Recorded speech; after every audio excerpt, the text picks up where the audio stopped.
नाज़रीन, अवामी न्यूज़ में खबरन जो सिलसिलो जारी है। इन वक्त असीं तव्हांखे ڀرياسٽي खां ख़बर ॾींदा हलूं त ڀرياسٽي भरिसां डाली शहर में दोस्ती वाट्स ग्रुप जे मम्बरन पारां समाजी अॻुवाण वज़ीर अली अब्बासी जी ओताक ते सिंध जे क़दीमी सकाफ़ती मच कचहरी कोठाई वई। मच कचहरी में सॼे सिंध मां वॾे तादाद में अदीबन, शाइरनि ऐं सुगड़नि शिरकत कई। मच कचहरी में सुगड़नि सिंध जी क़दीमी सकाफ़त ऐं तब्दीली सरकार ते बेत ॿुधाए पिंडाल में वाह वाह कराए छॾी। हिन हवाले खां वधीक तफ़सील ॿुधाए रहियो आहे ڀرياسٽي में अवामी न्यूज़ जो रिपोर्टर अली हैदर कलोड़ो पंहिंजी रिपोर्ट में।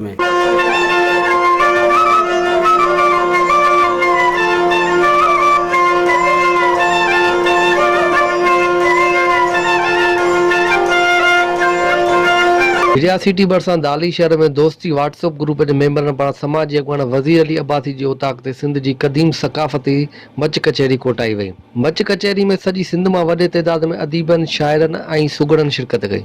मच कचहरी में सुगड़नि सिंध जी क़दीम सकाफ़त ऐं तब्दीली सरकार ते बेत ॿुधाए पिंडाल में वाह वाह कराए छॾी।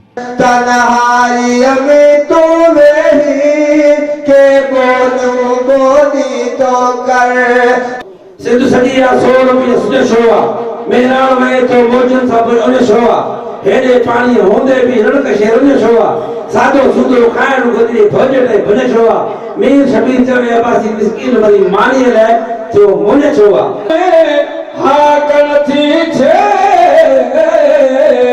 नाम जबा दिल पर खसा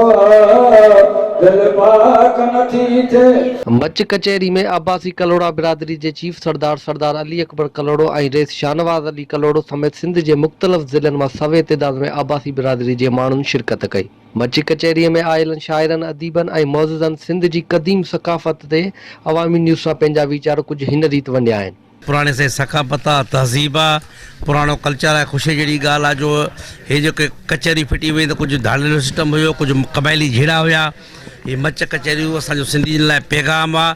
सिंध सॼी आहे सोन, सिंध सॼी आहे सोन जंहिंमें झूपा झांगनि झंग धारिया आजा धिक जी हितड़े था ॾाढा हणनि डंग डोड़ा कढंदा ते ड्रोहन के उते आबासी अड़बंग टोपी अजर को पटको मान असांजो खोड़ सिंधी खतंग सॼी सिंध सुराण सां था चोरनि मारूं चंग भॼी वेंदा भाड़िया हितां छॾे दड़ियूं दंग ईंदो पाणी पोख खे कुॾी वेंदा कंग पोख पची रास थींदी सोना कढी संग लुणी कंदा लाबारो वलर करे वंग ॻाईंदा ॻाए फिराक मुंहिंजा मारूं मस्त मलंग पोइ मीर शबीर मौला जे मेर सां मिलंदो गंज ग़रीबनि खे।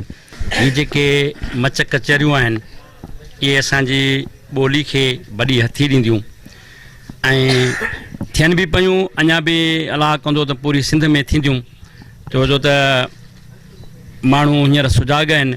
सोशल मीडिया जे ज़रिए जेके प्रोग्राम हलनि था ही असांजी सिंध जी सुठो सवण आहे, सुठी तहज़ीब आहे जो ही मच कचहरियूं थियनि पियूं ऐं इनशा ताला अॻ में बि थियूं न, पर हिनमहिल वरी साॻियो दौरु असांजो वापसि आयो आहे ऐं असांखे हिन पंहिंजे मिटनि सां मिलण में, दोस्तनि सां मिलण में, जेके ॿाहिरां आयल महिमान आहिनि उन सां मिलण में ॾाढी ख़ुशी थिए थी।